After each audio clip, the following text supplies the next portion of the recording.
দুটি আলু দিয়ে মাত্র 5 মিনিটে এই রেসিপিটি বানিয়ে নিন, পটেটো স্টিক।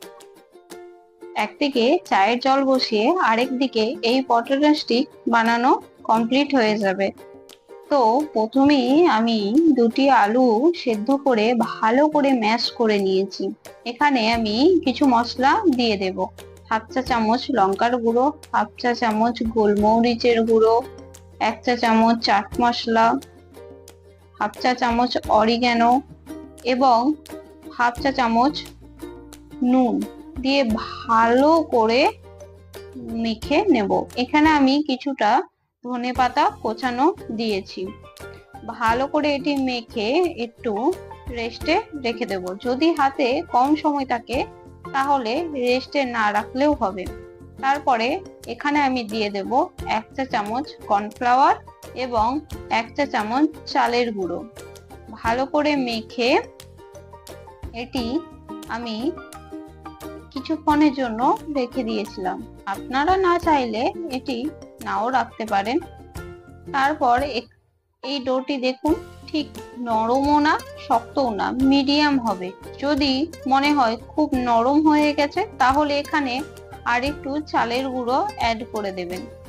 ভালো এখানে আমি একটি পলি পেপারের ভেতরে ওই ডোটি দিয়ে বেলনায় করে একটু বেলে নিচ্ছি। খুব পাতলা করে দেবেন না, যেন একটু মোটা থাকে। তারপরে ছুরি করে আমি সাইড গুলো একটু কেটে ভালো করে একটা শেপ দিয়ে দেব, যাতে লম্বা লম্বা করে কাটলে দেখতে সুন্দর লাগে। আমি এখানে চারিদিকটা একটু কেটে বাদ দিয়ে দিয়েছি। তারপরে এই লম্বা লম্বা করে এই আলুটি আমি কেটে নিয়েছি। দেখুন, ঠিক মোটাও না এবং পাতলাও না, বেশ সুন্দর করে লম্বা করে আমি কেটে নেব। এখানে এই পটেটো স্টিক গুলি বাচ্চা থেকে বয়স্ক সবারই খুব পছন্দ হবে। একবার বানিয়ে দেখবেন। পটেটো স্টিক গুলি আমার কাটা হয়ে গেছে। এখানে ভালো করে কড়াইয়ে তেল গরম করে তারপর এই স্টিক গুলি আমি একটা একটা করে কড়াইয়ে দিয়ে দেব। একসাথে বেশি দেবেন না, তাহলে কিন্তু ভালোভাবে ভাজা যাবে না। ভালো করে লাল করে ভেজে আমি এখানে নামিয়ে নিয়েছি।